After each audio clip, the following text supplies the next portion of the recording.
afternoon. Let's hop right into it. Happy Sunday. And week ahead of us. Earnings season is upon us once again. So Uh, there's a lot to discuss. So we're gonna hop right into things. I hope y'all had a great weekend or whatever day it is that you're watching this. hey J Rock, hey Sa, hey Destiny. I'm What's glad going on? you're us again. I'm Hey, so guys. happy you've been coming through. I've been seeing you. I have been coming. So Welcome to everyone. Let's just hop right into it. By watching or reading this, you're saying you understand the following. I'm not a financial advisor, and this is not trading advice. This session is solely for educational purposes. There are significant financial risks associated with options trading, and I'm not liable for your wins or losses in the market. If you decide to act on this information, all right. So last week on Friday, we had a lot of bear flow that came through the market, but there were some stocks that a lot of flow went into. Now, just because a stock is selling off doesn't mean, now this is options flow. So just keep that in mind. This is options flow. So even if the stock is selling off, you could be buying, there could be flow going into options contracts that later have to be accounted for. But anyhow, the top flow, call options flow went into Nvidia, then TLT, Airbnb, PDD, Google. Okay, so I always do the top five. So then we had XLB, so that's the materials ETF. We had UPS, Humana, BA, and Adobe on the put side. So they were shorting that. And for the whole week, the top call options flow went into Coin, MSTR, MSCI, Google, and Riot. So a lot of them, like a few of them are heavy in Bitcoin. On the put side, top flow went into Tesla, NVIDIA, XLB, TSM, and Microsoft. Let's just go a little further into this. Okay, so sector performance last Friday. So when I say last Friday, I'm talking about the week before this past Friday. During our last meeting, this is what that Friday ended like. So everything was green except for consumer staples and materials was almost was just about barely green. On the flip side, now we got everything finished red. So every sector finished red on Friday. So like almost a complete 360.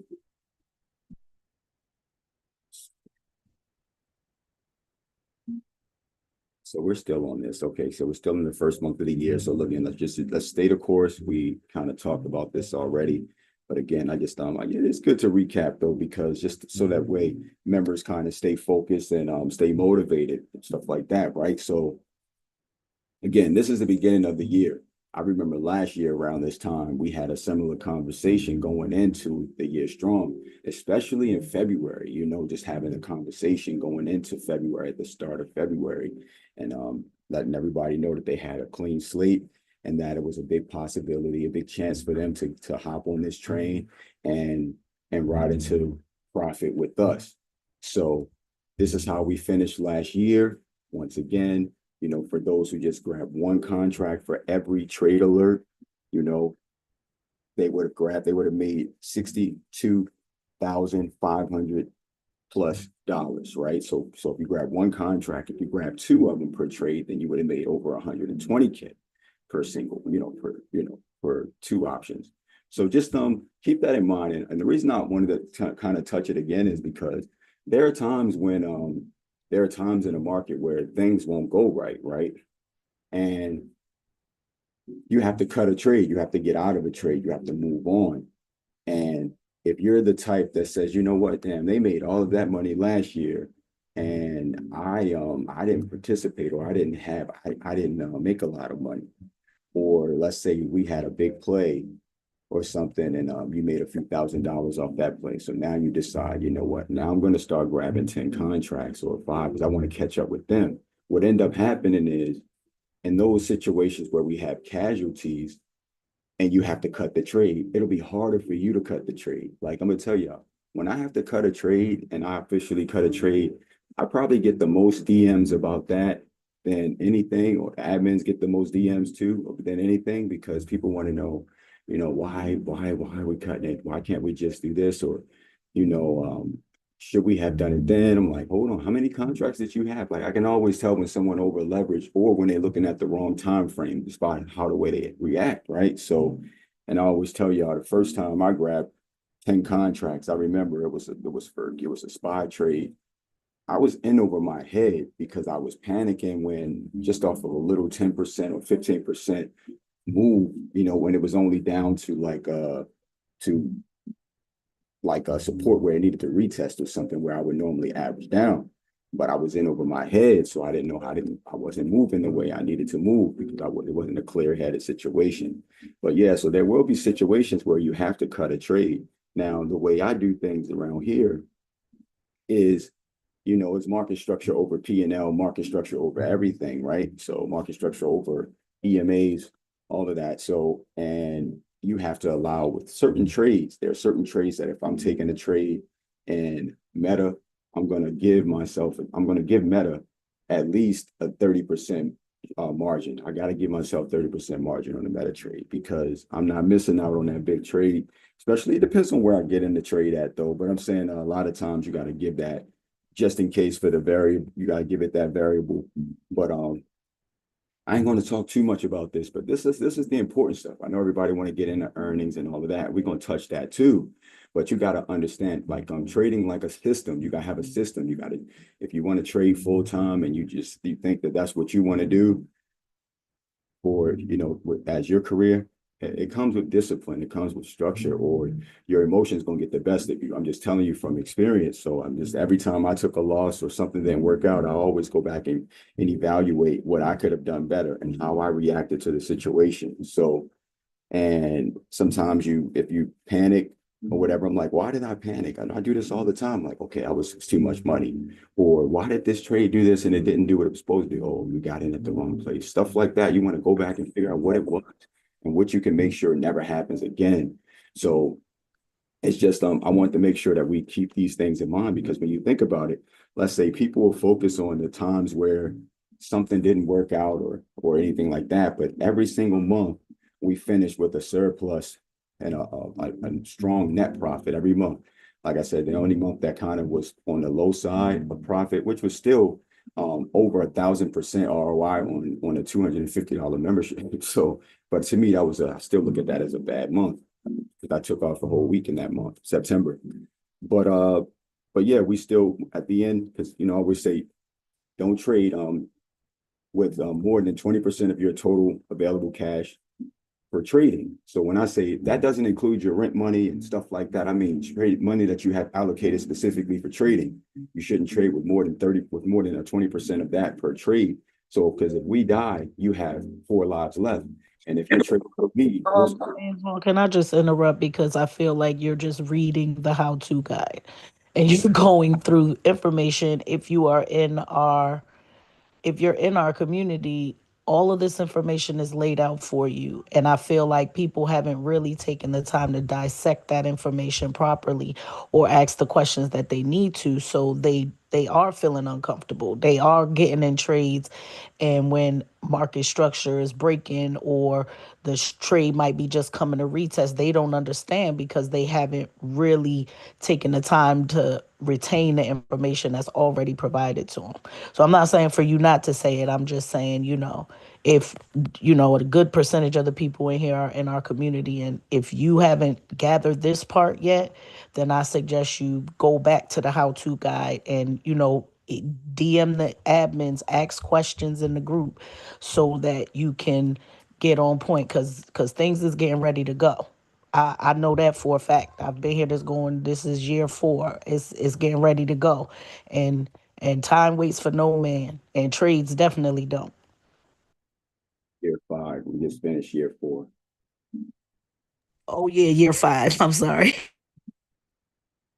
But yeah, so yeah, she just said, and it's gonna be situations, like I said, just I'm around this out because we got a lot of charts to cover and we got a lot of stuff to get to. But again, just stay the course because at the end of the day, just look at January of last year. Let's just say I'm just because again, I don't have the actual numbers up. I can go to them, but just look at January of last year.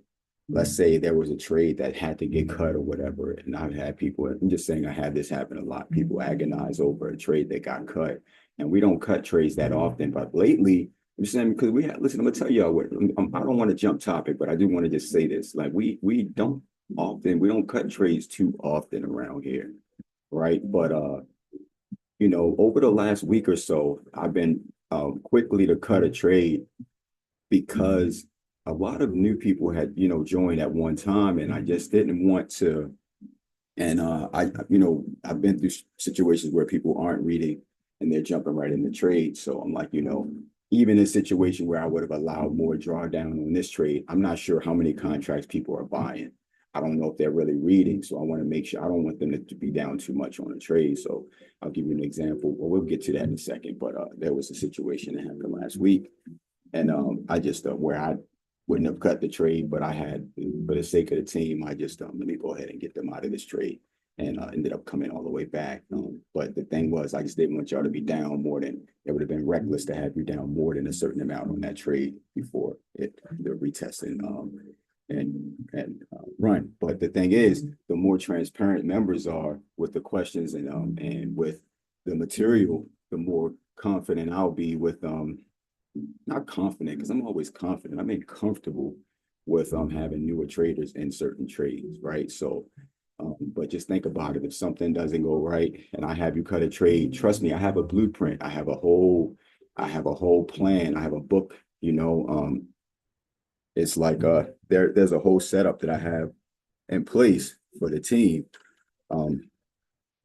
Second. Second. Someone asked.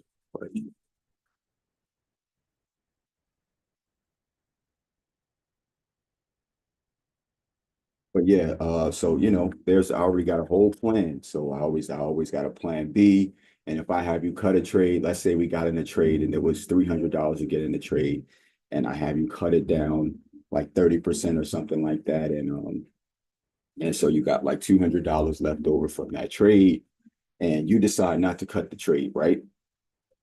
I'm already planning on something else that accounts for that the money that you have left over from that trade. You know what I'm saying? I already got I'm basing it, and I kind of reset every month because at the end of the day, new traders come in every month. So if I ran you up $5,000 the month before or something like that, the new traders, they're at ground zero. I don't know what they're trading with. So we may, so different things, but I just want to say that just try to stay the course.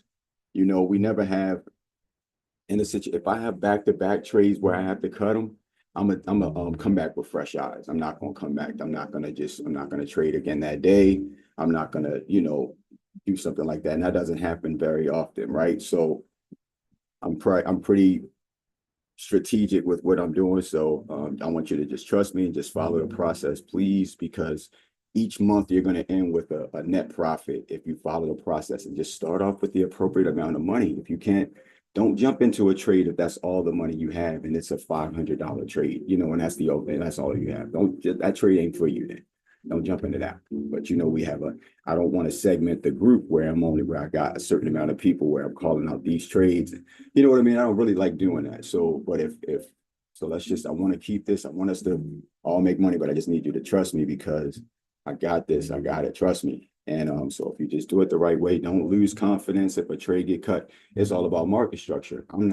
I can't stand behind a trade where the market structure breaks. You know what I'm saying? If that happens, and let's say we stayed in a trade and you lose the money on there. And one of my mentors said to me, one of my mentors or people that I talk to that helped me coming up said to me like, Emma, why did you keep them in that trade? And I can't speak to it because I can't speak to it. And like, well, the market structure broke on that. Shouldn't you have done that? You know what I mean? Like, I don't like to make those mistakes. So I won't make those mistakes now in situations where I did keep you in a trade, and the structure was intact, and then things still fell apart, because there was some other issues. I'll stand behind that. I'll do that 100 times, right? So, but the reason I need this to be important because we got earnings season upon us this week, and it's going to be a lot of volatility. We got some economic events that are happening. It's going to be extremely volatile.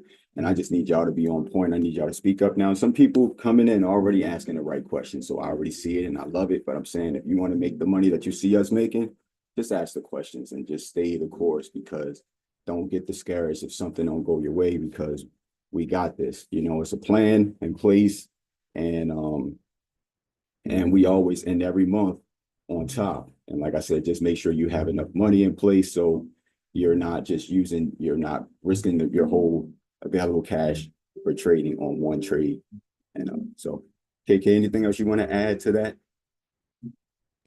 No, you pretty much covered everything I wanted to say. I just feel, like I said, I just want people to just, like you said, stay the course and, follow what we have in the community, because everything is really there for you. Um, a lot of people are there for you, and there's a lot of information in there for you. But, you know, that we can't help you when you're in the shadows.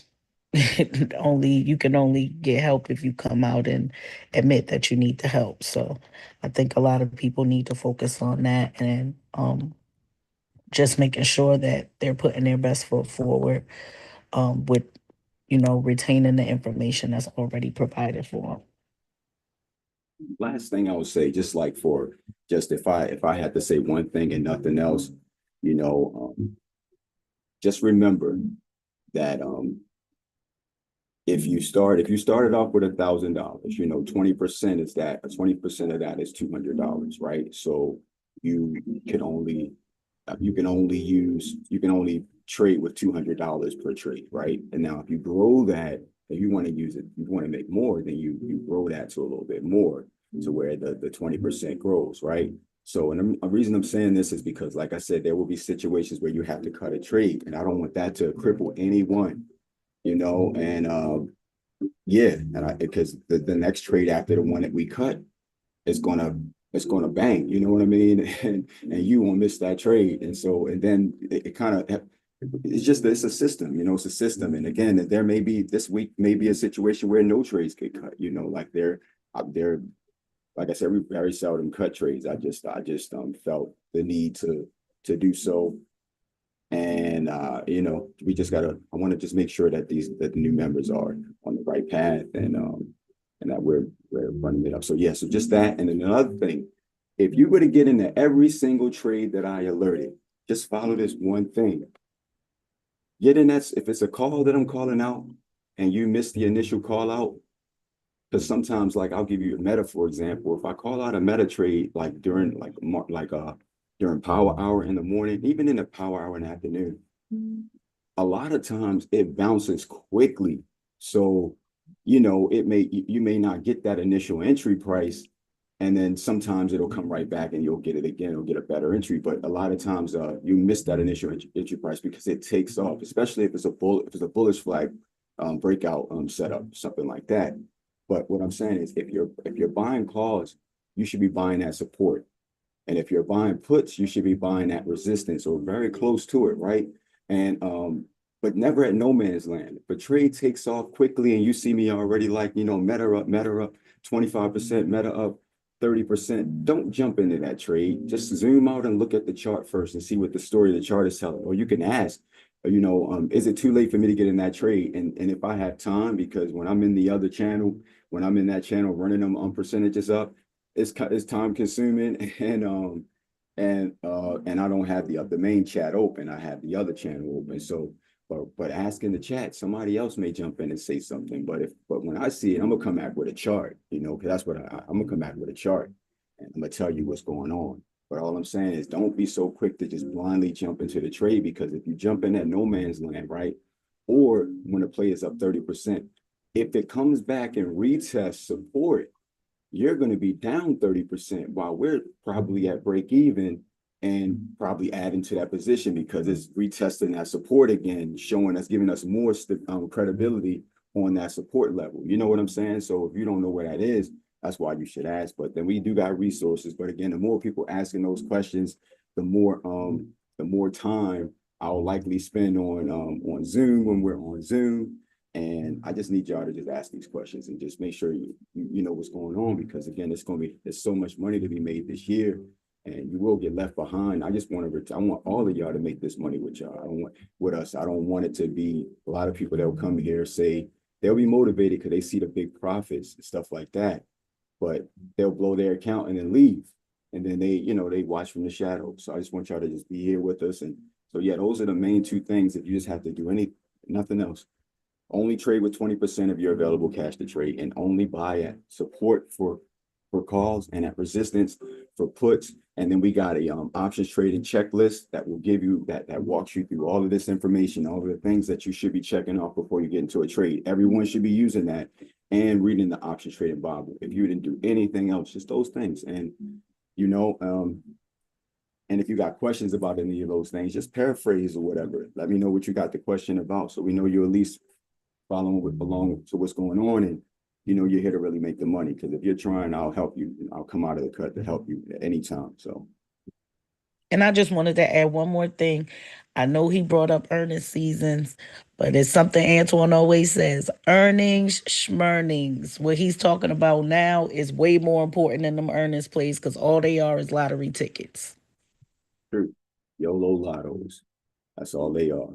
YOLO lotto. So we're gonna get into that too. All right. So look, so for new people that are here, right? So let me tell y'all something, right? So so we got I got this part of the group I call the earning circle. And a lot of the members, most of the members in the earning circle are people that I watch from the shadows or from the sidelines. I'm like, oh, okay, I like the way he trade. If I call out a trade, they post their profits and the options wins, and they're consistent with the profits, and they're comfortable in the trades, stuff like that. So I'll be watching that. And so I'll reach out to them to see if they want to be a part of the earning circle.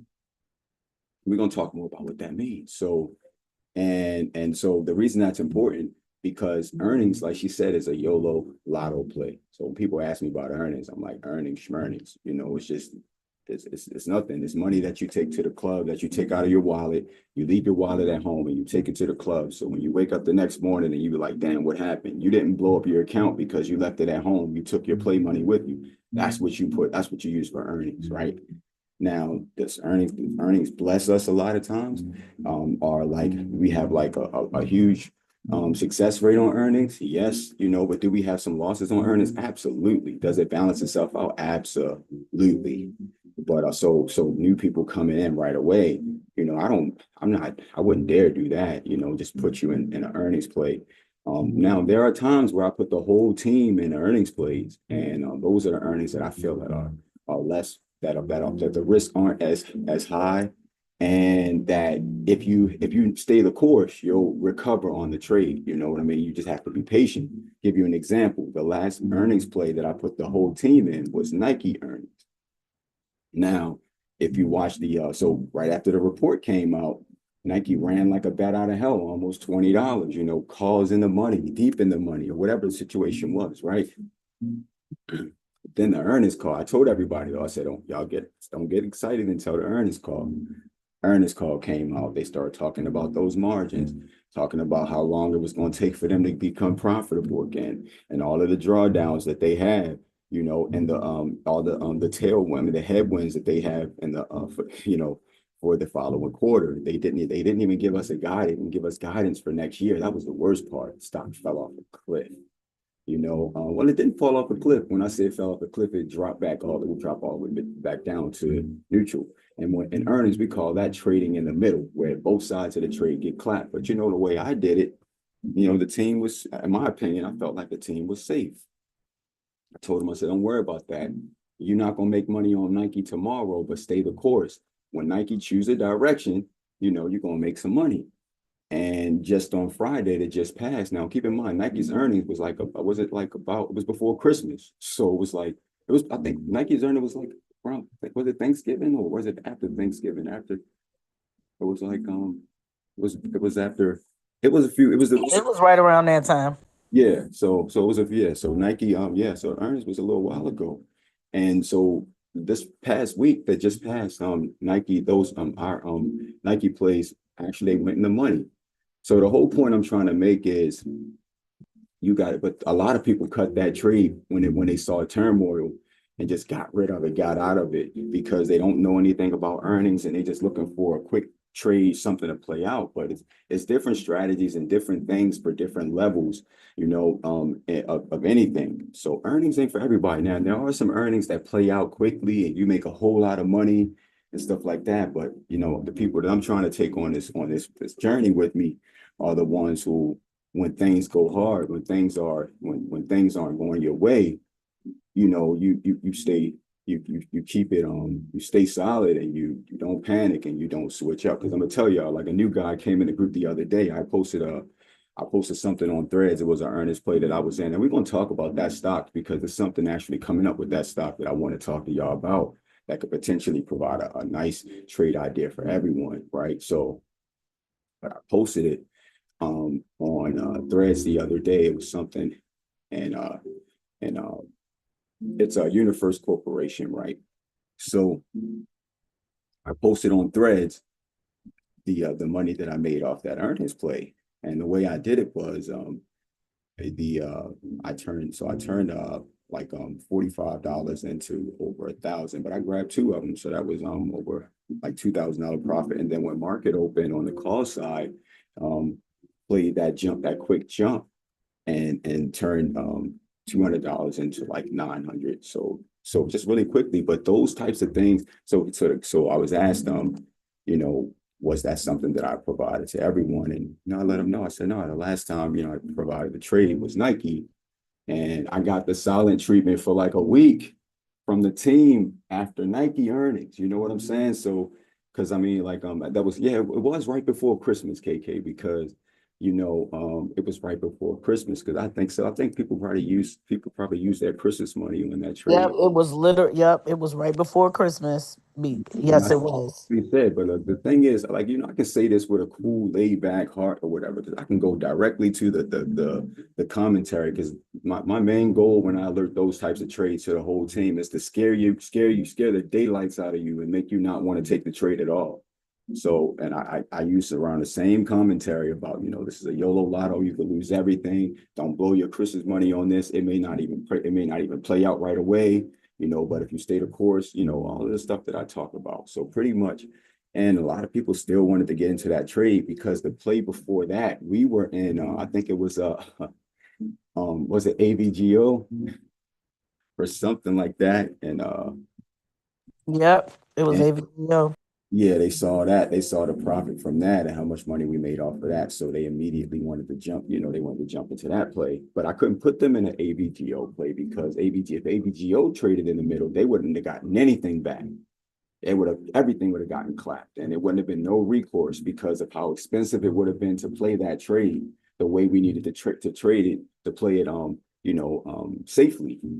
So that's the reason why it comes with a lot. It comes with a lot. So for example, so when I say the earnings circle, it's people that I know have $1,000 on hand of play money to put the whole 1,000 in an earnings play if we have to. And sometimes a lot of the plays that we get into, sometimes it costs that much to get into the play.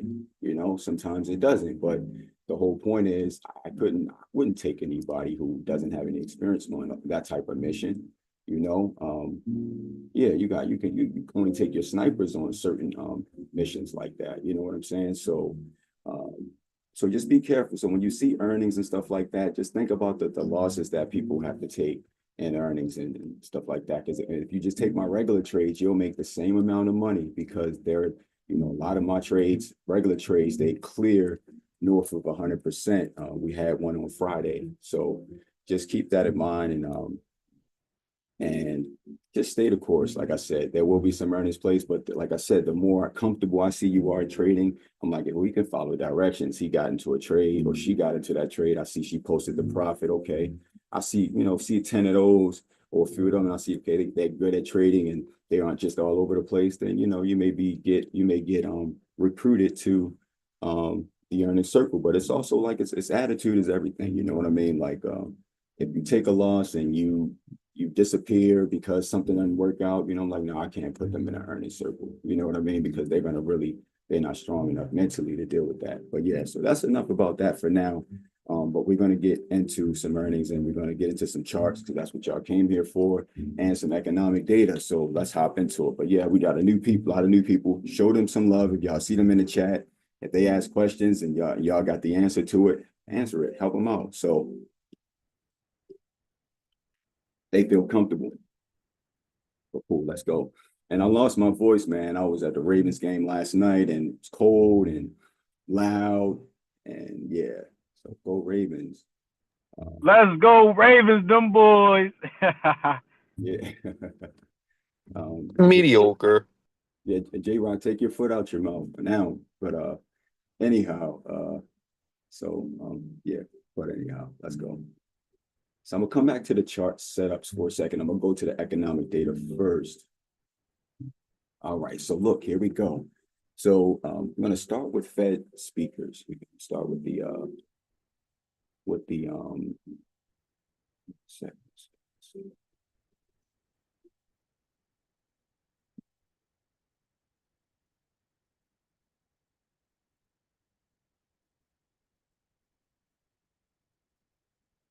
Good. So, all right. So these are Fed speakers. Now, last meeting, I told you, I said I didn't know who Schmidt was. I'd like to know who my Fed speakers are.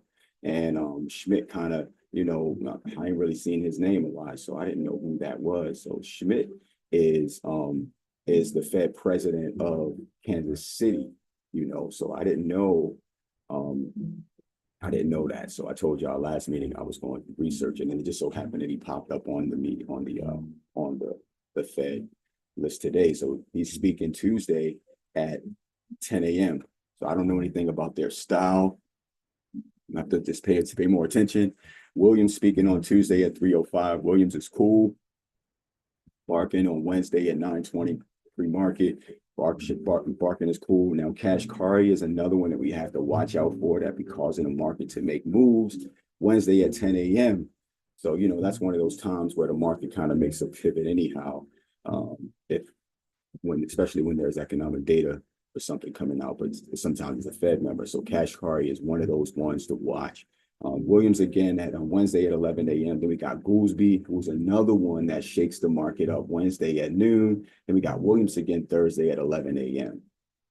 All right, so now, all right, cool. So this is how I'm used to it being, right? So a lot of times, so typically when you see PPI come before CPI, just watch out. Just watch out because they're up to something. I always feel like they're up to something when they do that. You know, we got CPI is the consumer pricing index, and then and the producer pricing index is for the wholesalers. So the consumer, that's us. That's the inflation that affects the stuff that we buy, like the eggs and the gas and all of that.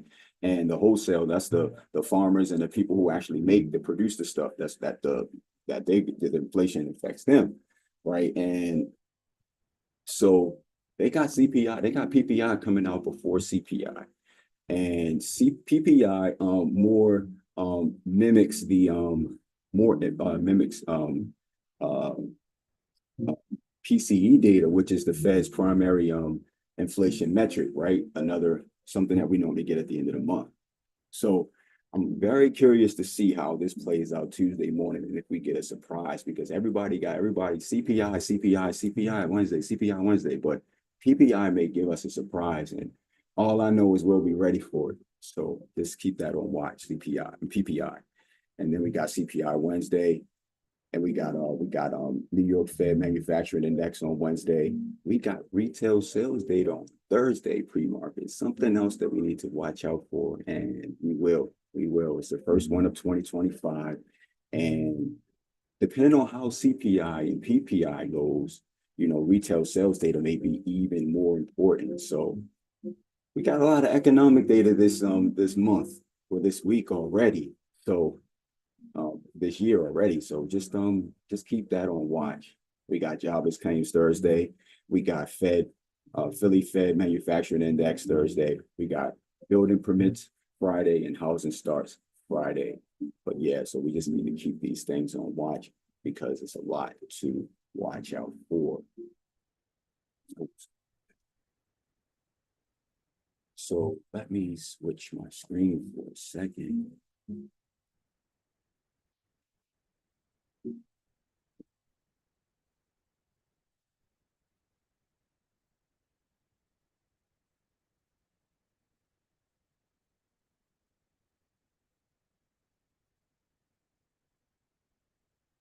Let's start here since I have this up already. Start here. And since I mentioned UNF, I'm just going to start with it. Let me go to this, the UNF daily chart. And so what I was telling you a little while ago, so there's a company called Concentra. A lot of you probably heard of it. Like if you had to take a drug test for a job before, you probably had to go to Concentra or something like that. The ticker is Centos. We traded that around here a lot. That's their direct competitor.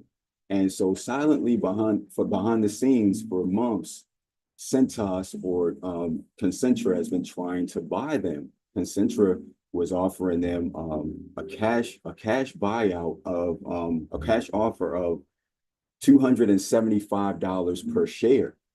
So now you see now the stock was at $200. Well, let's see before they got that before. So all right, cool. Sorry. They've been getting that offer for a while and they just been declining the offer, right? So excuse me. So Concentra got strategic with it. You know, this company is a public company, so they have a board. The board controlled a lot of the shares and stuff like that. So they made so publicly on Monday, January 6th, they released they had dropped a press release saying that we're trying to buy UNF, which we've been trying to buy them for a while. We're offering a cash offer of $275 per share, and they keep declining the offer. Hopefully the board will step in. And now look, so this is the thing. So immediately, now this was before the earnings. The earnings wasn't until this next morning, right? The next day. But this was the day before the earnings. This is what happened. It jumped all the way up to 243.70. Now, the day before that, it closed at 169.33. So it made a significant jump, almost $100. So like almost an $80 move off of that. I mean, it sold off immediately. And then so it sold off immediately, right? And the earnings was the next day. So this is what happened. So we got a 212 reversal right here on the daily chart. Now, this is the thing. The board hasn't responded yet. They still, right now, they're basically still saying, as far as we know, the offer still stands as no, that they're not going to sell. But I'm thinking, why wouldn't they sell if they're being offered an extra $50 per share to buy out the whole company? The board is interested in that. I know the board is interested in that, but then I'm looking to zoom out again on this chart to show y'all something. This is the monthly chart right here of the stock. So, I mean, it's been, look, so even if you go to its all-time high of the stock, it's never been at 275 before. The highest it's ever been was 258.86. And again, this big surge happened after that move, after the that information came out. This was on a month. This was how last month finished, like around like where it was when they released the press release that they wanted that when Concentra dropped the press release, they wanted to buy them. And it ran up like this off of that information. That's how I look at it. The earnings didn't do anything pretty much for the most part. I mean, it did. I can't say that because I actually played the earnings and made money on it. And then the call side, like I said, it just it's in play right now. The stock is moving, but volume is low on it. This is a daily chart, but like I said, we got a 212 reversal here on the daily, and so with increasing volume, we can make a move at least back up here to this 236.78 area on this. So I say keep it on watch over 222. I'm gonna say over 223. You can play calls, and the target would be that at 236. Now under 208.53, look for a move back down to, I would play it down to, because they probably would go back down and take out one. Not necessarily, we'll probably play it down to 197.56 and then 193.47. That's the 9 EMA, and then the gap fill would be next. And there's a few other levels that it could hit before it gets to the gap fill, but I feel like if it come back down there, if it was to lose that 204, it's gonna probably fill that gap back down. But so far they got some volume into it. Obviously, this is still, although it wasn't this volume that it got here off of that press release, that concentric drop, this was significant volume that it's had from on the bullish side. The volume was still more significant than any volume that it's had, and since what was that? Since December of 2022. So it's still a significant amount of volume that went in there the day after.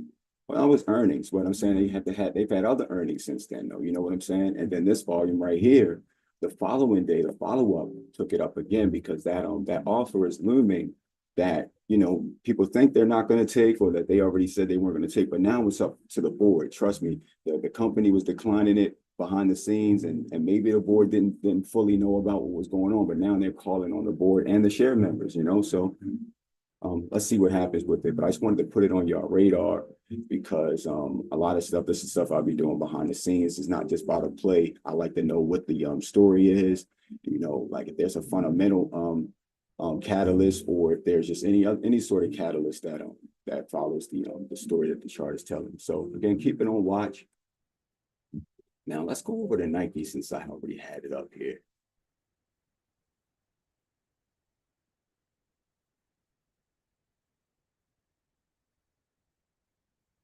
I didn't want to forget Nike. That's why I jumped right into Nike.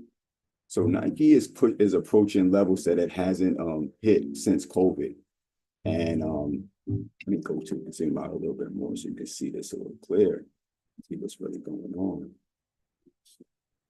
And it could just double bottom here also. So let's just keep, I ain't saying that it won't, but that's why if it was to take out this level here, look at the last time Nike hit this area, what happened here in August of 2024. And it's getting close to that now. So the way we would determine if this is a continuation or not is if it takes out this area here on the weekly. It could bounce there. It could just get there, consolidate, look like it's going to bear flag, and then get a price target upgrade and run the other way. Now, it did get a price target upgrade from 74 to 90.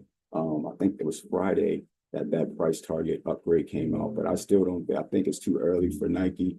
I don't know if y'all watch tennis or not, but like even Francis Tiafoe just left Nike and went to Lululemon. They just gave him a deal. I don't know how much they paid him, but I wasn't really feeling his last few Nike fits anyhow, but he just signed with Lulu, so it's a few other places, Lulu, and let's see if they can get any other players to cross over. So yeah, so Nike is, I do think Nike is a long play. It's in the Dow. It's one of the top 30 stocks in the stock market. So we'll just see what happens with Nike, but it's right now it could possibly go lower. It could bounce here. It's at a crossroad where if it does bounce, it could be a nice move, or it could just be a small bounce or whatever. So again, but it was Piper Sandler that upgraded it last week. So again, we're gonna keep Nike on watch and go from there.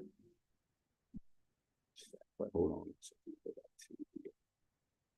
So here's the monthly chart on Nike right here. So it's just you guys sometimes when in doubt you zoom out, right? Now it is at levels, but does it have an option that it could possibly go lower? Yes, but the thing is, when you look at a monthly chart, the monthly chart, each candle represents 1 month of price action. So a lot of stuff could happen before it have a continuation down. And so in the short term, we would have to look at other time frames to kind of see what's going on. So that's why we come back down to the daily chart here, and we're going to see if it take out that August low first before we go to the COVID lows. Because again, like I was telling y'all, the go back to the COVID lows here. You know, where what we're just saying where it is now. It's best to look at this on a weekly. Easier to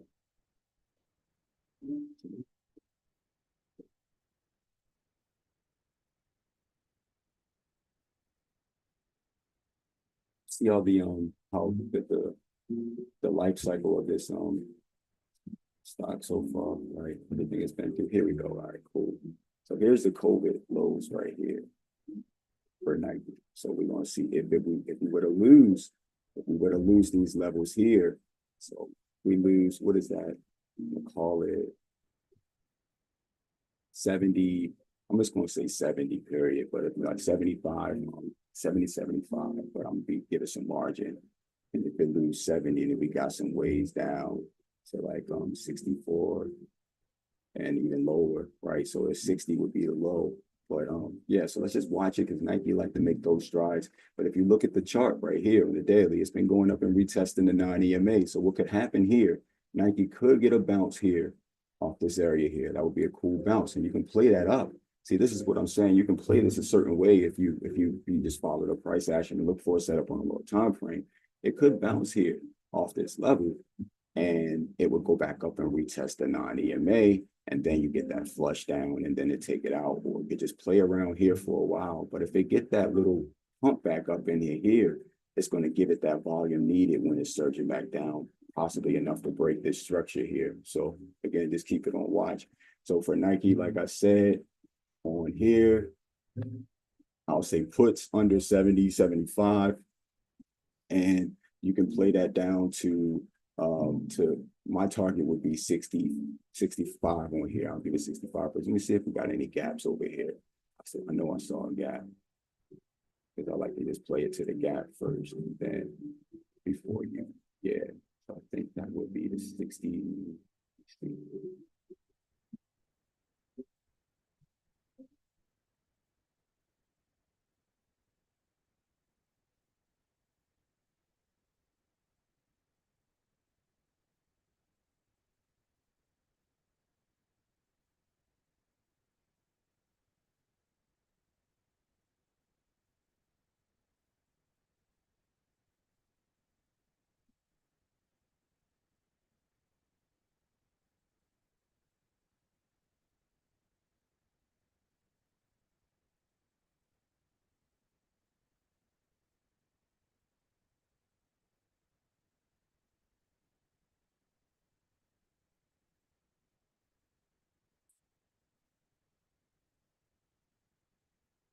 It's a big move down for Nike, you know, if we lose that level. So we lose that level, then we make that move down to that 64. I'm gonna call it 65. Call it 65. And so if we were to, if we got a gap to the upside, a small gap there too. But that'll get filled before the trigger pause. So if it was to take out, like I said, you can play it two ways. If it comes down and it bounce off that level, you can play the bounce up to the 90 EMA, or you can wait for the trigger. And so over 70 to 40, then you can play that up to 73.09. That's where I would play it to the first target on Nike. So yeah, but if Nike doesn't look very good, and if the market plays out the way it looked like the market is trying to play out this upcoming week, then Nike gonna be one of the first to die. So yeah, so keep Nike on watch. Two.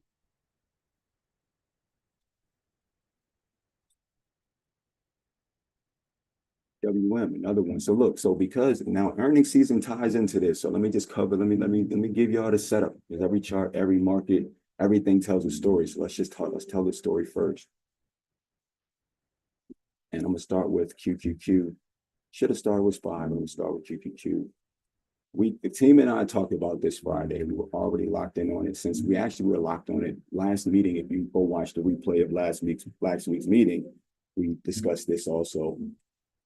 And But QQQ, it hadn't broken down. It's like as long as it bounces, it'll be fine. And bounce, it looked like it went with the bounce. But I'm like, if it lost this uptrend, that could be ugly for the situation. Now we didn't end last year with a Santa rally. Remember, we did the last few days and the first few days of the new year, we're not bullish. And I told y'all that pretty much signals a downturn in the market.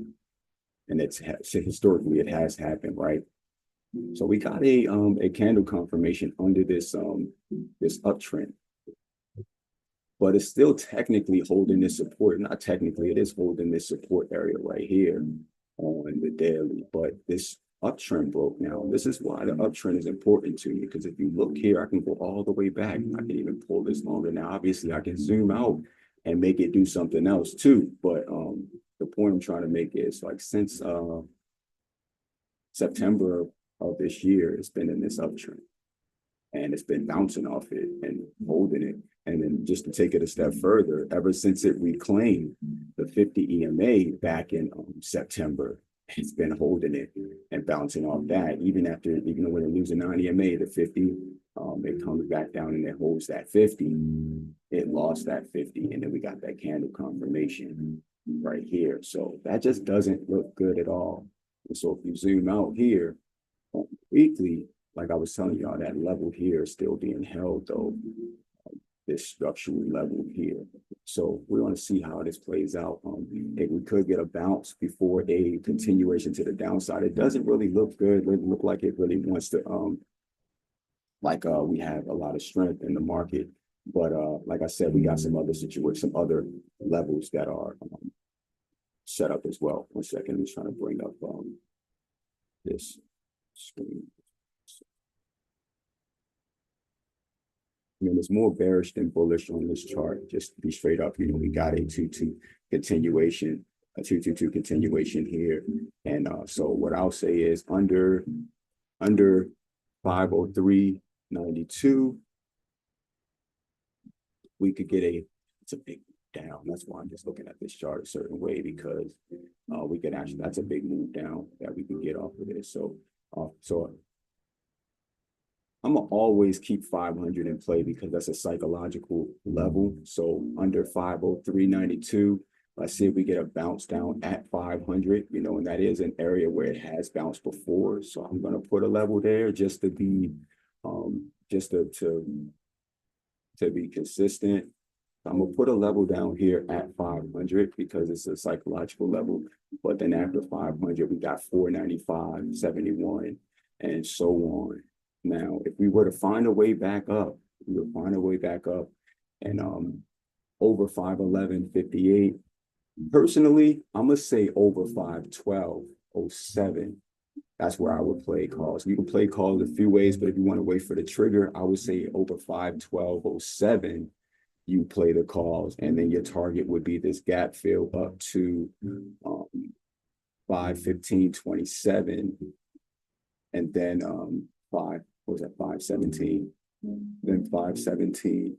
Oh, sorry, 517.10 will be the next area, and so on. 519.41 and so on. That's how that will play out. But you could also see if it actually makes a bounce here, off this area where it is now. And it looked like it tried to do that, but we still couldn't it wasn't enough volume to get back up here. The bears were stronger. It was a huge fight between bulls and bears that we were anticipating. Now, if you were here last week, then we were anticipating the first jobs report of 2025. So the team, we were in position. We were waiting for that. If you see here, this was the day before the jobs report. Well, because the market was closed on Thursday, but so we were already in position. On Thursday, it closed at 515.27. It gapped down and opened at 511.48, and then we had a continuation flush down. So we took advantage of that on Friday, and so we're going to see how this plays out. Again, this is going to be a pivotal part of the market because remember, QQQ is an ETF that tracks the NASDAQ 100. It contains the top technology stocks and some financial stocks in there too. Because they are big tech in a lot of ways. So keep QQQ on watch is very important. Since we're talking about QQQ, I am going to hit SPY, but I'm going to hit IWM since I already have the chart up. We hit this one last week too. And here we go. So this is what I told y'all last week. I don't remember how this wasn't the chart I used, so I used a different chart. Let's see if I switch over.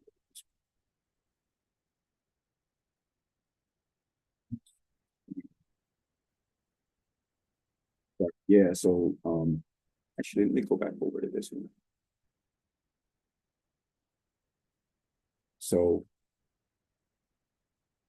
this is where it bounced last week. This is where it was last week. We got a gap down, and now we're down in here at this area. So, but the thing is, we went up, we retested the 9 EMA. I wouldn't even call that really a reject. We just got a gap down. But remember, I told y'all last weekend, I said this was a bearish flag that it was building, but it looked good here. The structure still looked okay. We got a gap down. You can't, when the whole market gaps down, and again, that was we had the non-farm payrolls came out. Now, one thing about this, the reason IWM is so important, for those that don't know, again, this is an ETF that tracks the Russell 2000, the small cap stocks. Now, the thing about this is, let me show you. I don't have a level that I should be on. There we go. On 200 moving average. So this is where it is. This is an important level. This is where big smart money comes in and buy it up if they were, you know, like long-term investors coming and buy. You look, every time they hit this area right here, pretty much since it's reclaimed it, it's been a strong support for the ETF. And again, it tracks the small cap stocks. So high interest rates and a strong dollar, strong US dollar, it's like a very bad environment for small cap stocks. So, and that's what we have right now. But let's just see what happens if it holds this area. Again, this is a key area where it needs to hold. A lot of volume came into the downside. But let's see what actually happens. Let me just mark up this gap fill area.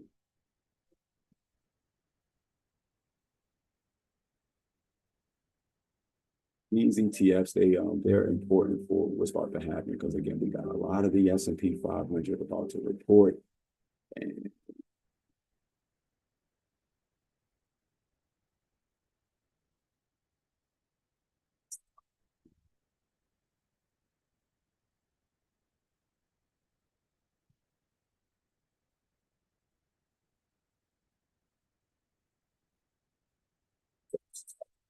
so yeah, so we got the 200 EMA, moving average here.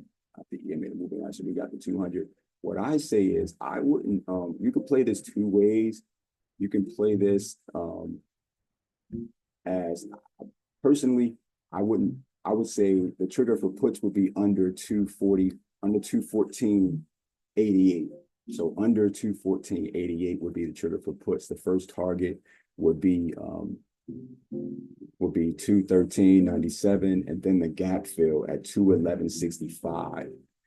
Calls over 218.71. My first target would be the 219.37, and then 220.90 would be my second target for IWM. But like I said, it has historically bounced off this level. Now we're entering a bear market.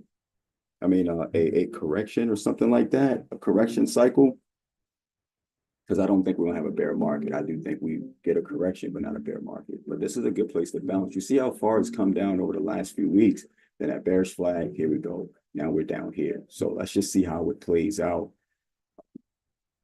The weekly show tells another story. Like we still got a little room down, so it looks like it could play out. We got a bearish engulfing right here on the weekly.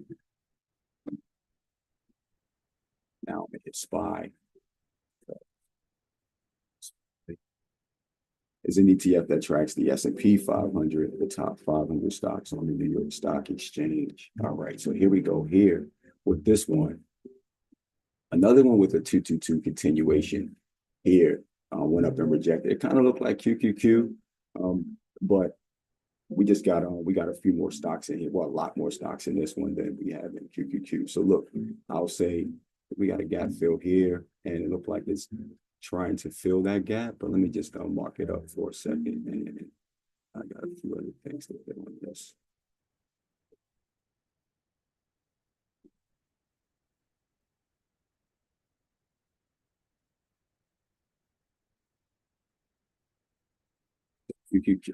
So SPY. So under 578.55, the next target would be that 570. What I say? Yeah, 576.79, and then we got 573.19. If we were to clear, if we were to clear 558, so yeah, 550, 585.90. So let's just say call that 59. Let's call that 586 to give it that margin over that persistence up there. So if it clears 586.16, our first target on this would be 588.70. And then the second target would be 590.76. And then, we obviously got a push higher from there, but let's just see how this plays out. Because again, a lot of this is going to be driven by earnings now. And keep in mind, a lot of stocks came out, a lot of data came out that pushed the market down. And then the Fed came out and did his part. And now earnings season starts this up now. Because remember, the last few quarters, earnings came out strong for a lot of these companies. And even the ones that didn't have such great earnings, the dip was still being bought on a lot of these companies. But when you're in a correction cycle, if that's what we're in, because we're still waiting to see how this plays out, then we get other things. So yeah, I'm gonna hit a few of those stocks, but I gotta hit the most important stocks to me right now that we're probably going to be trading this week. So some of the ones that we're going to be trading this week, I'm going to start with might as well start with Meta. That's never a bad idea. To start with Meta.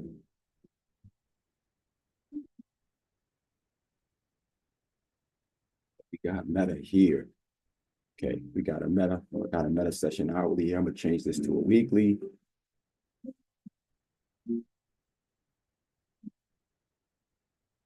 We got the daily. We talked about this one last week also. You see this uptrend here. So let me just move that for a second to make this clear. You gotta see. So all right, we got Meta here. And so y'all know the news came out last week about the whole TikTok thing. For those that don't know, what's going on, the TikTok ban seemed likely to be upheld by the Supreme Court. So and if that does happen, Meta can make a really big move. I'm looking for Meta. I need Meta back over over like 630. We get back over 630, then we can really run here again for Meta. Now, but what I will say chart wise on this, now this is the thing. People say, well, how is this impactful to Meta? Why is it important?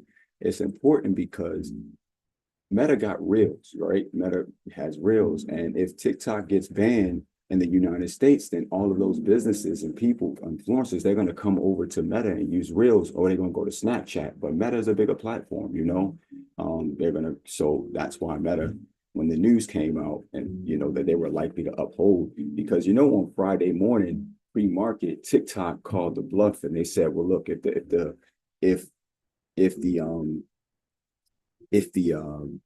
the Supreme Court isn't willing, if they aren't willing, or if it isn't willing to just to let them postpone that and give them more time, they're going to shut down their platform in the US by January the 19th. So they already said that. And then I kind of, once that part came out, Meta ran, started running earlier from that part of the information. Then later on, information came out that the Supreme Court was likely to uphold it, right? So I posted that in the chat like around 10 something this morning. 10 something Friday morning when I saw the information, and you see Meta started taking off from there. Now this is the thing. So it gave back most of its move from Friday. We still finished with the bullish engulfing. Another bounce off the 9 EMA. So, but this was the high. We came all the way up here to close to 630. And the lowest we had on the day was 597. That was a crazy range on that stock, man. So we had a pretty big range on Meta on Friday. So I'm just looking for and then the volume was substantial on this. So my thing is now yes, the market was a little bearish on Friday. So the market was bearish. We saw QQQ SPY. Just some focus on QQQ and SPY. We saw them coming down significantly. We obviously saw Microsoft and the whole Mac 7, but I'm just pointing out the communication sector because of Meta, Microsoft, Netflix, Amazon. I'm sorry, not Amazon. Google and Apple all came down. But Apple kind of got some more recourse like on Meta, I feel like later on. But anyhow, they all came down. But Meta was bucking the trend. It was holding up. So that's why I let y'all know why it was bucking the trend on Friday. And so we got back over. We cleared. It wasn't really the bullish engulfing that got me too much because, but now, I mean, often when Meta has a bullish engulfing and it's not at a resistance or let's say, now hear me out clearly.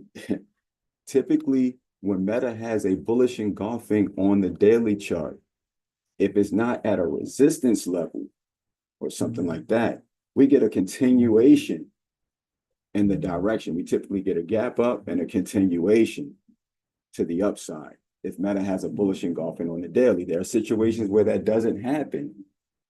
And that's if that bullish engulfing happened at a resistance and we didn't clear that resistance point. So, and yeah, so the likelihood of Meta having a continuation is strong. I like the sell-off heading into the close because they like to pull games like that. Again, if the whole market gaps down, there's nothing we can do about that, right? But I definitely took a chance on this particular trade. Now, it's something that I would have done by myself. I said, no, I'm gonna put the team in it because we got some recourse on this trade. Number one. Number two, if news come out tonight or pre-market, then this stock gaps up, and I had to take you got to take calculated risk at times, right? And so I had a few strikes that I was going to call out, but I waited until the stock came back down before putting the team in that trade on Friday. So we kind of got into that literally within the last 5 minutes before the close. I think it was little after 5 minutes. I wanted to ensure to make sure that we cleared this level. We held this resistance level right here, got back over it, and what was a previous support. But I want to make sure we got back over that level right there first, and we got the bullish engulfing. If I zoom out and look at the weekly on this, Meta looks good on the week too. So only thing is we went up and we rejected this move here, came back down. I'm cool with that. Let's just see how the stock opens. If it opens strong, hopefully we get a gap up. The thing is, if I wasn't anticipating a gap up, we could have waited until Monday. Only time I swing something is if we were already in a trade that it hasn't played out and we see it, we have a whole setup or something that we're trading. But in this situation, it's because you're expecting a gap up or something like that, expecting the possibility of getting some news or some update to some news that could possibly cause the stock to gap up. Also, the market, I wouldn't say the market is oversold yet. The market isn't oversold yet because we got some sell-off happening on QQQ, SPY, and a lot of these stocks, I don't think the market is oversold yet. The market ran up significantly over the last year and over the last month or so. So it's not oversold yet. So just keep that in mind. Also, hold on 1 second. We just check something. Oh, 1 second.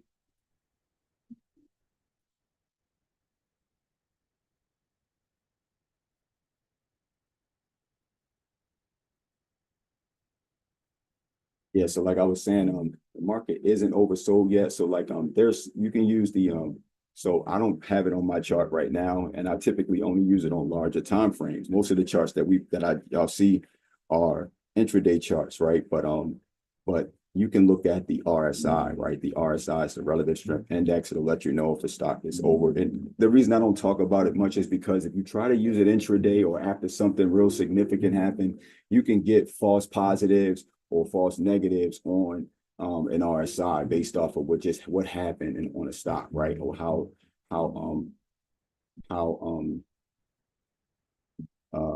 what's the word I'm looking for? How quickly the move happened. Yeah, that's the perfect word. But the thing is, so if the RSI, the way that works is anything that's 30 or below is considered, it ranges from between 80 and 30. Let's just say that they can obviously go lower and higher, but 30 is oversold, and 80 is overbought, 30 and 70. So you know what I mean? So if anything over that is over, so if it gets too hot, then you know the market is overbought. If they start getting to 30 or below 30 or near 30, then you know it's oversold. Right now, if you look at the daily for SPY, RSI is at, is that like, I think it's at like 38 or something like that. Let me open it up. I haven't looked at it today. Sure.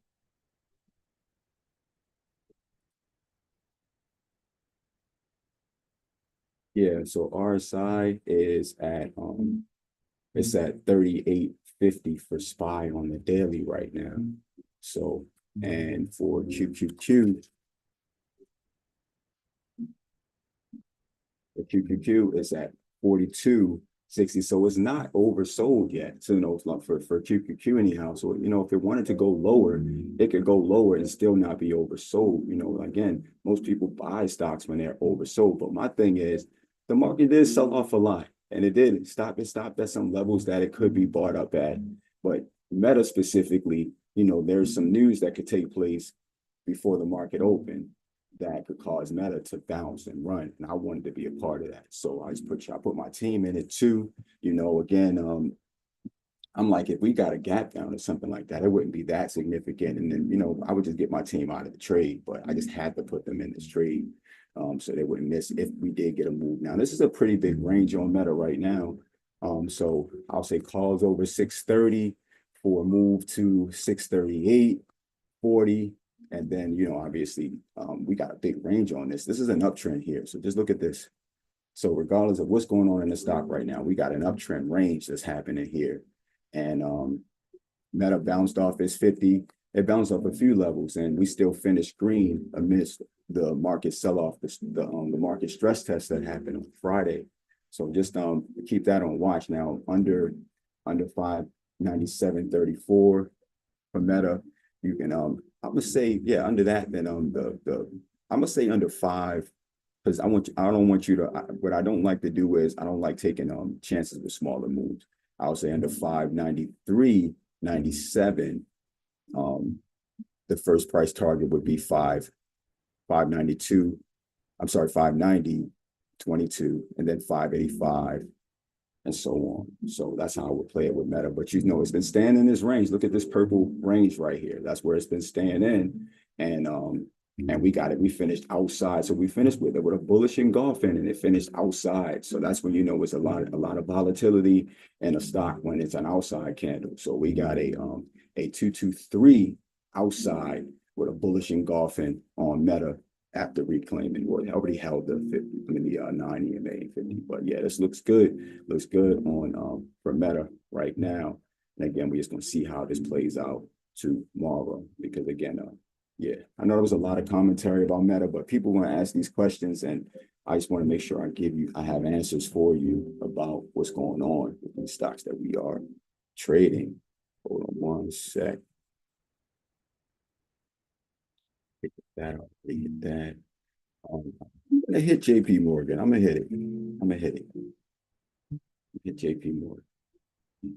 So JP Morgan got earnings this week.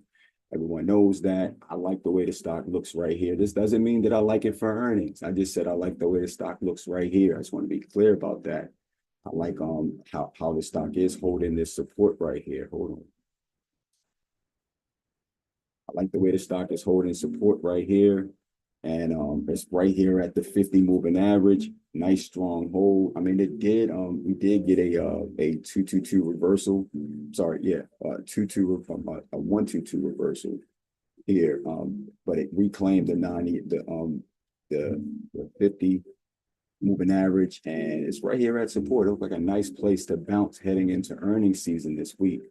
Now, so let's just keep it on watch. I say if we were to lose that 238.74, we can make a move down to 237.42, and then possibly down to 234.87. I mean, it looks like it's going to hold up. To me, it looked like it wants to hold. The fact that it's holding here, I mean, that was a pretty big sell-off on Friday though, on the stock though. But I think it looks good. Now, again, there's nothing better than an earnings run-up play because, there's a lot of volatility that goes in the stock when it's going to have earnings. So, you can make money off of the IV of the stock. So basically, the stock is going to be inflated. The price is going to be inflated significantly. Ouch. Oh, I just muted that line. But yeah, so here we go. So we got so I'll say over 243.81, looking for a move up to 245.18, and then possibly back up to up in this range here, the 248. But yeah, keep this on watch. Keep JP Morgan on watch. Pretty good stock. And it's easy to trade. I like the trade, and it's still in an uptrend. Still in an uptrend. Look at this trend here. Stock on the weekly chart. Pretty good uptrend. It's a good time for these stocks. When we say still in this nice uptrend. It's been holding for a while. It's in the middle. It is in the middle. What we can see right now that and just within that trend. So just really quickly, this is a weekly chart. I'm gonna go back to the daily to show you how the trend within the trend. I was looking a little like it was a bearish flag at first. I mean, it still could be the way that looks, but but I'm just looking at just the trend within the trend for a second. We got this here. So we got an uptrend within the trend right here, but you see this starting to reverse here, so it could potentially come down right here. Let me get this over here for a sec. Too much going on this chart.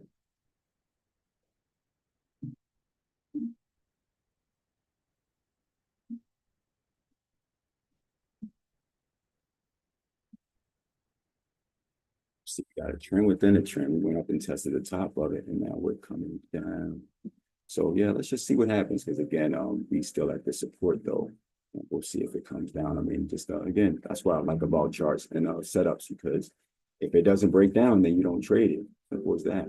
So, got that. Microsoft, we got it. This Microsoft chart, man. Interesting chart. Got sold off significantly, and yeah.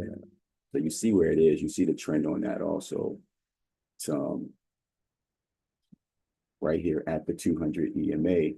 If you look at this daily chart, let me see where the moving average is on there. 1 second.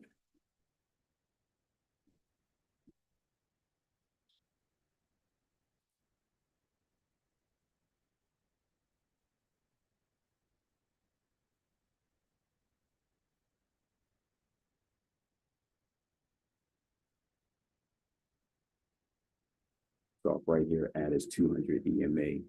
And we got a double bounce right there off that particular level. Got a level here where it's testing.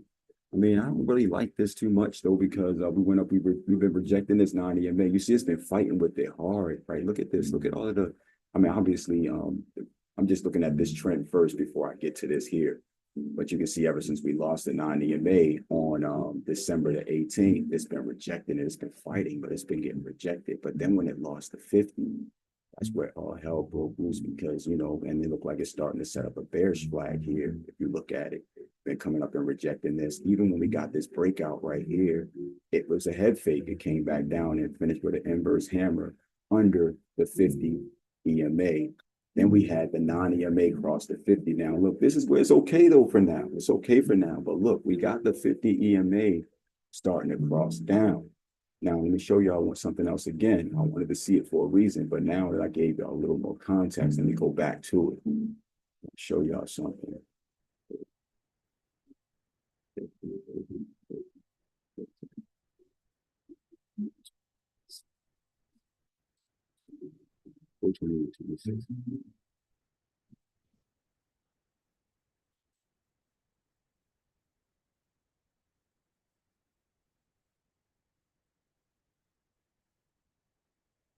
Got this we got this 50 moving average right here, and we got the and so the 50 EMA, I'm sorry, the 50 is very close to the the 200. If the 50 crosses below the 200, that's a def cross. And let me just add another.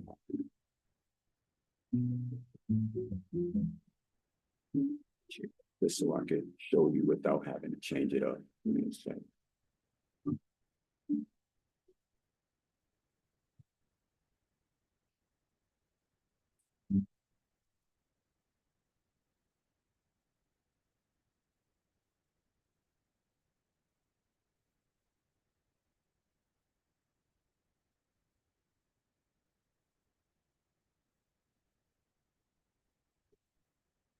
Yeah, so we got this 50. It's starting to move on everything else out the way. But yeah, so we got that 50 about and right now it's running parallel, but just I want you to see how significant this is and how it works though. Sometimes remember EMAs or moving averages, they're all lagging indicators. So by the time they turn, the stock has already started making a move. So the only leading indicators are volume and price action. Everything else is lagging indicators.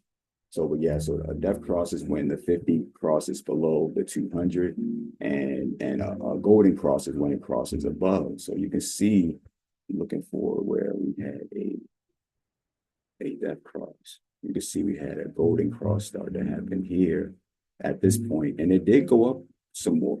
It already went up once, but I'm saying, but right at the point where we could see it happen, here we got a pretty significant move up, from there after it happened before. But I was looking for a big one to the downside to show you how it could possibly play out here if we get that happening again. Hold on a second. Damn.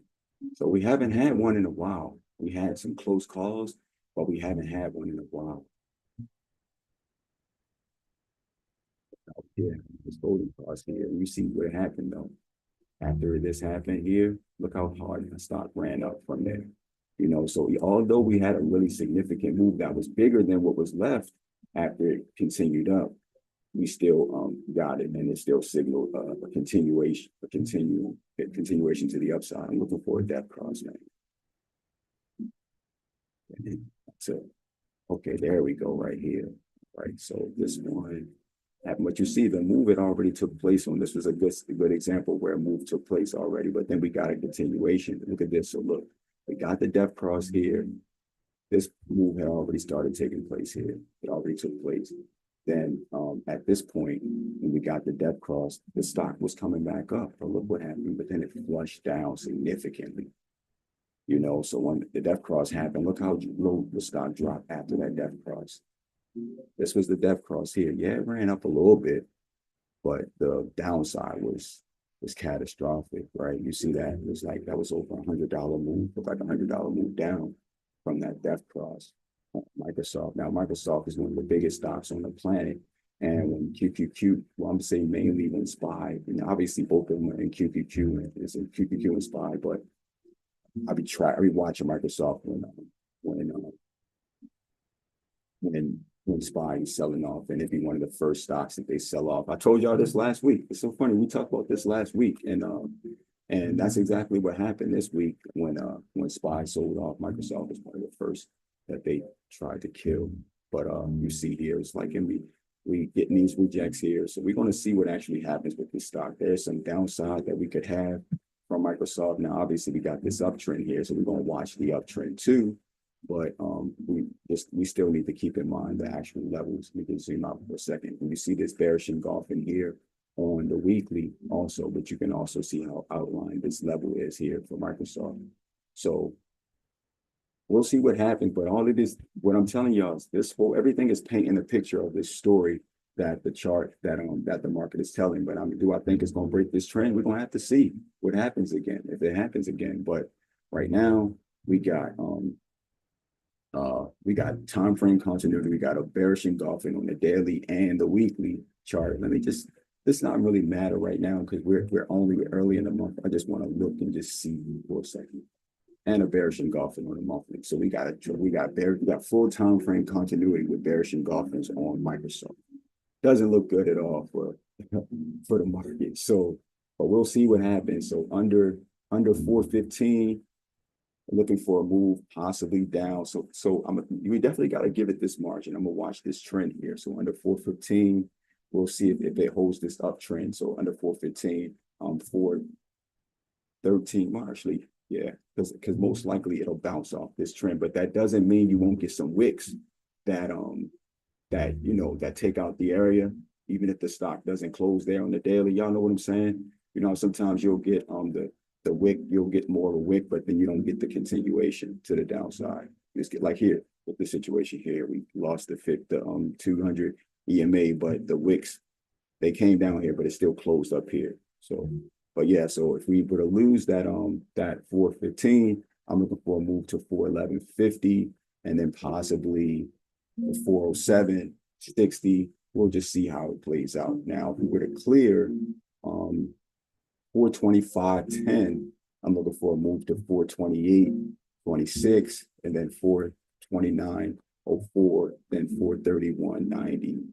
But you can also see here, we got this forming too. Again, I see two things. I see two patterns here. That's why, it's all about your interpretation. One, I see a wedge forming here, which could be seen as multiple things. I could see as multiple things. It could be seen as a bullish flag if I was to look at it just as with this wedge, that this being the consolidation. But I'm not. I'm not looking at it as a bullish flag, honestly. I'm not. But then I also see this right here. But then I see this here. So I'm gonna move this out the way for a second. You can see what I'm talking about. What I mean? Like this, let me get this out of here. Like all I'm seeing this here. If you look here, you'll see the this where price get rejected. This look like a bearish flag where it breaks down here and then we get the flush down. You know what I'm saying? So but we'll have to see the price action because things could, trends are made to be broken. Now, if you see price breaks up here and we get through this area, then of course I'm gonna draw the other line. But just since the overall market is bearish, that setup is looking more likely to happen. But just also paying attention to what price done the last time it was around this area kind of makes it like, okay, cool. I see what's going on, but we'll see what actually happens. So no moves until it actually happens here. Tesla. I think Tesla looks fine here on a daily. Tesla held up pretty significantly. Not pretty significantly. Yeah, I would say that. I would say that because for the market to sell off the way it did, and they still start buying up Tesla after it sold off. I mean, I think it's cool, but you just look, we had this uptrend here on Tesla. Tesla lost the uptrend. It came up, it already lost this. So we got the uptrend. It broke this uptrend here. We got when it first broke it here, we got the continuation to the downside, came back up, retested it, came back down. Now it's retesting this 9 EMA and rejecting that. But we did get it did reclaim this trend level, this trend line right here. So we'll see what Tesla does here. I mean, it's kind of like in limbo too with the rest of the market, but I think it's at a cool spot where it could, we could get a nice move either way from Tesla. So for this one over 399.28, looking for a move to 405.29, and then so 409.29. Where's that gap fill? 409. No, sorry, 405.29. Then 411.05 would be the bearish gap fill, and then we got 419.73. That's to the upside. To the downside, if we were to lose 377.29, looking for a move to 369.49. Did we have any gaps before that? Yep, it lines up with it. So 369.49 will be what I would be looking for Tesla if we were to lose that area right there, and then we can go on from there. See what's up. Let me see what the weekly looks like. Yeah, Tesla is probably going to bounce here, but we'll see. It depends on what the market does. But we did got another bearish engulf in here, so we'll see what happens. But it's still holding this area. Still holding this area pretty good. So Tesla looks all right. See what's much here. Sure.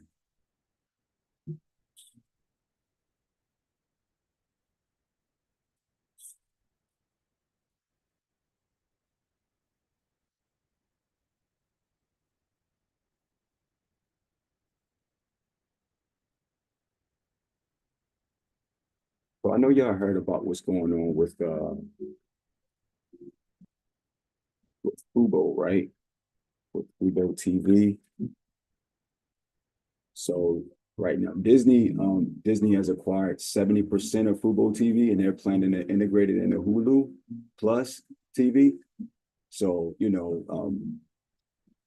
the whole sports thing, everybody want to have a part of that, so how that's going. So this is what that, and Disney already owns. The weird thing about that for me though is Disney already owns ESPN. So it's just, I don't know. I guess they trying to, I don't know but this is what happened. So when that news, this the stock people, so apparently people know about it already. And the stock ran up because you see how bad the stock has performed over a while. Look at how it just came down. It was pretty much dead. And we got that gap up, and here we go back in this area, and it finished right up in here. So, yeah, and it's just something to keep on watch because it's so I think that news is extremely bullish. That's all I'll say. I feel like this can make a significant move back up from just based off that information for Disney being involved. So what we do is just look at it like this: if over six, looking for a move to 645, and then damn, I gotta use a weekly for this. I'll come to the daily levels in a second for the weekly. Just give me a sec.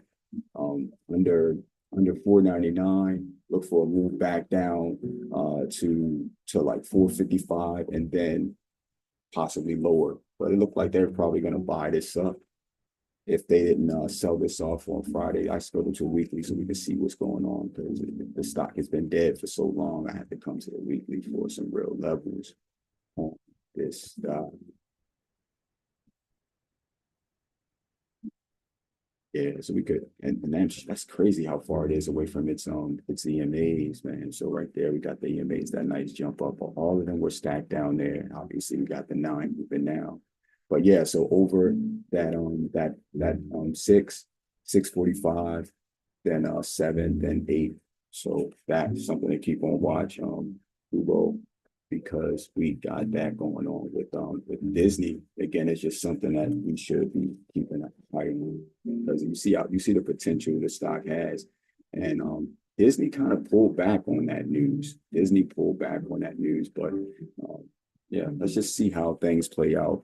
I know I kept y'all over too long. I'm gonna hit 2 more stocks though. 2 more stocks.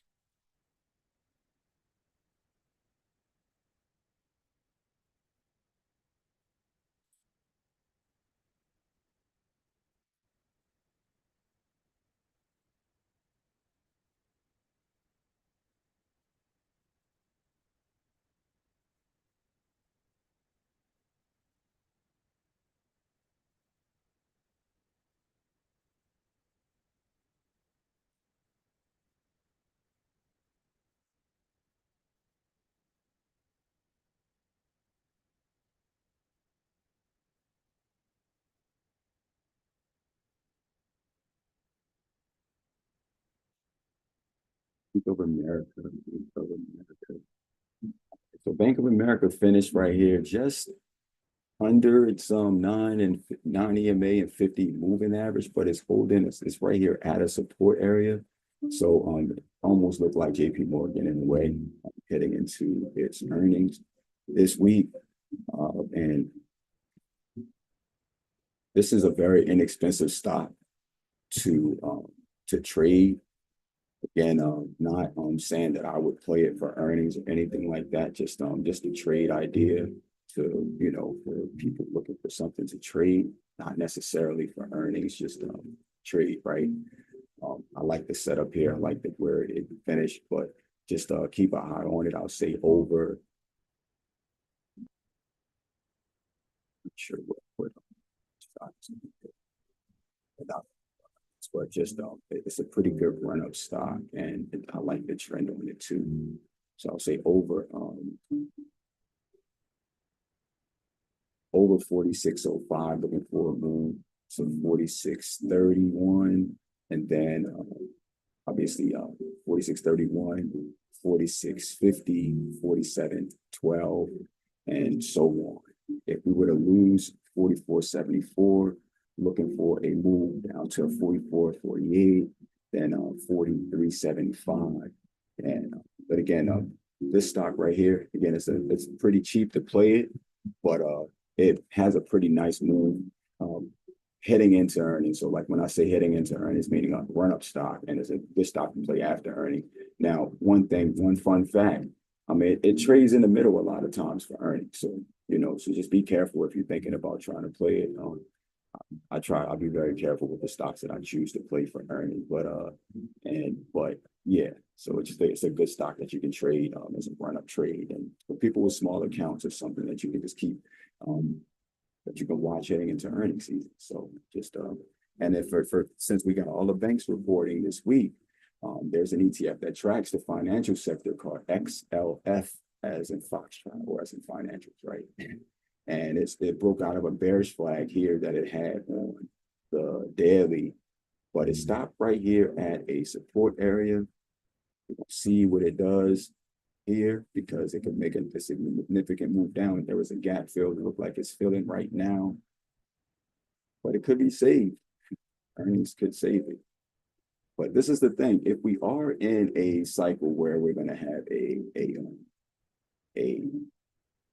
a correction, a bear market, but a correction, so we get a 10% drop in everything, right? If that does happen, then all of these stocks a lot of them would miss earnings and die. But we'll get the banks are the first to let us know what's going on in the market.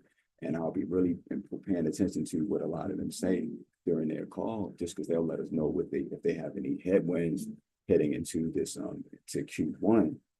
And if they do, then we'll know that the banks know first. The banks know first, and obviously tech, but the banks know first what's going on in the market. So they'll let us know. But yeah, for XLF, you can play this like this under 470. So I'm sorry, under 47.15. Looking for a move down to 46.72, and then possibly lower for calls over 48.14. We're looking for that gap fill up at 48.49, and then 48.73, and then possibly 49.12. But keep it on watch. It looked like we're in a bearish cycle here. We just broke down out of this bearish flag, but it's holding right here. If we lose, this could make a significant move down. Really, like when I say significant, this can make a big move down to the 200 moving average, down to 44.90 if we were to break down after this gap fill. So just keep it on watch. Again, we're in a whole different cycle right now. And the market, I gotta hit one more stock. I know what I said, but I gotta hit one more stock. NVIDIA, gotta hit NVIDIA. So look, so check this out. I like the NVIDIA chart still. I still like the NVIDIA chart. I mean, it's too noisy for me. I don't think this chart is noisy. I'm gonna get this out of here. That broke down now. It has no relevance anymore. Neither does this. Don't y'all think this chart is noisy? It's a lot of noise on this chart. So when in doubt, you zoom out. So now I had to go to the weekly chart to find out what was really going on, because it was just too much going on, too much noise on that chart. And okay, so I see we are holding a support here. We are still holding the support, so it's not that noisy when you remove some of the chaos. So right, yeah, still holding that support. Now I can go back down to the daily after I just need to figure out what the trend was. I could see the trend, but I just wanted to see, like, it was just too much noise going on there. Now you can see it there.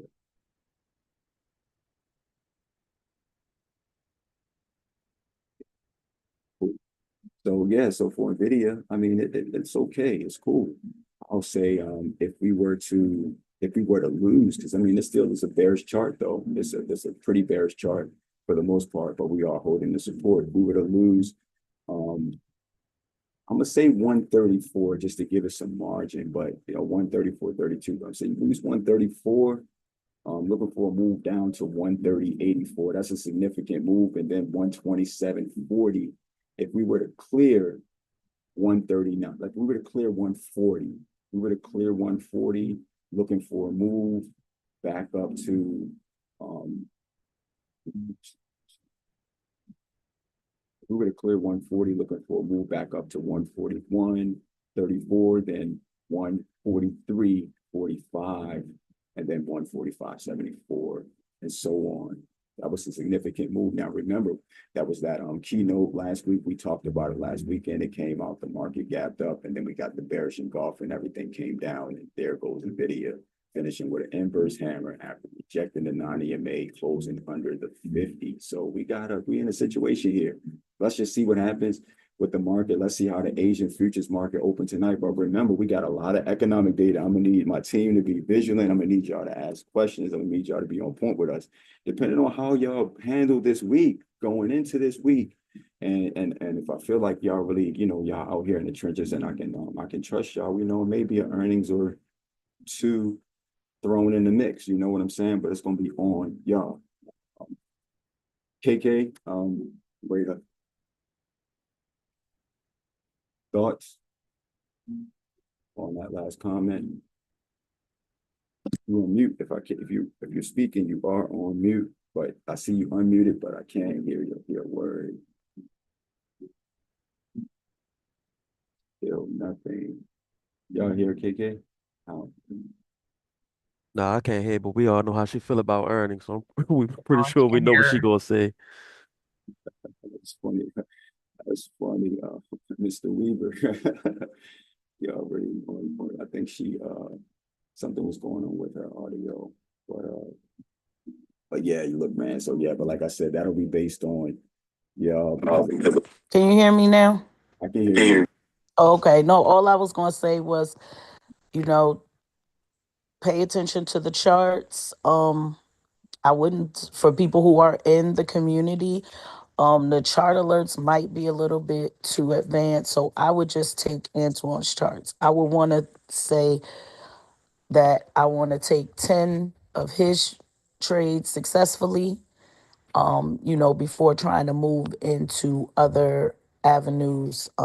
Unless you already know how to trade, I can't tell you what to do. I'm just going to say earnings, schmurnings. Don't be worried about that. If he throws y'all in the earnings, that's going to be great. But it may or may not work out. Just don't come into it spending any money that you need because you could lose it all. But these charts was crazy this week. I think we're gonna have an amazing week. I'm definitely in the chat. I try to post about, things that's coming up in the morning. So, check out my articles. I hope y'all utilize them. Sometimes I have some information. That's important, what she just said. So look, I know a lot of people, when they get into Discord, they really don't know how to work the Discord. So that's why I recorded that 20-minute video in the how-to guide. It's a welcome onboarding video. So even when some of my friends or people that I know join the community, they'll reach out and say, I want to get into a trade, but I don't know what to do. And, I ignore them because I'm like, they aren't really, I run the company, and I'm doing other things outside of this. So I think it comes up. Just think about it. Like, do I think I have time to really respond to DMs? That's why we got the admins, right? But all I'm saying is, if you don't know how to use the Discord, go through that video. That's all that video really does. Now, whether you're free or a paid member, you got access to that video in the how-to guide. Go watch that video. It's going to show you how to navigate the community. It's going to tell you what the expectation is. It's going to give you a whole lot of stuff that if you just took the time to do it, don't wait until the market is about to open. Like when you get off today, like it's Sunday. I know some people going to watch football. I know I'm gonna go watch the Australian Open. It's a lot of things to do, but I'm saying just take some time to do some work. I mean, to get the work done. Like we waited like how many years we waited for Squid Games to come out? I didn't finish watching it until last night, the night before last, because I got work to do. You know what I'm saying? I fired my job years ago, but the whole point is work to do. When I think about like other stuff, I'm like, are there any charts that I could be looking at? Let me look at this chart. And since I did mention it, I am going to hit that Netflix chart, because I'm like, I always tell myself when I'm about to watch Netflix, I'm like, what is Netflix chart doing? So that's where I got myself in that type of discipline mode, where in order for me to have fun or lay back with regards to just TV, and I got a lot of friends, they can tell me, they talk about how they binge watch all these shows, but when they tell me they don't have time to look at the how-to guide, I just shake my head, because if you don't know how to work the Discord, just go look at the how-to guide video.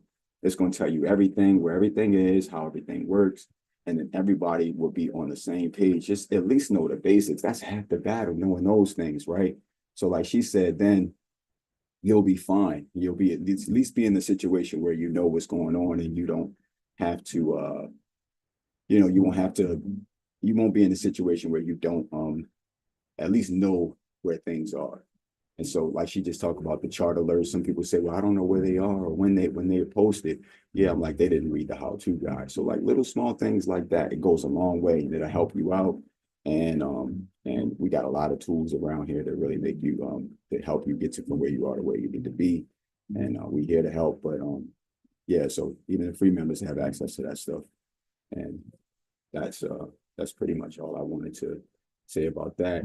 Thanks for your comments, KK. And I know we went over on this meeting, but I wanted to take my time with those charts that we covered. So, and with the economic data too, so everyone knows what we are looking for. And hopefully I answered any questions regarding Meta. Let's see how the Asian futures open tonight, and I'll see everybody this upcoming week. So, Thanks, Antoine. We appreciate your time. Have a wonderful weekend, everybody else. See y'all tomorrow.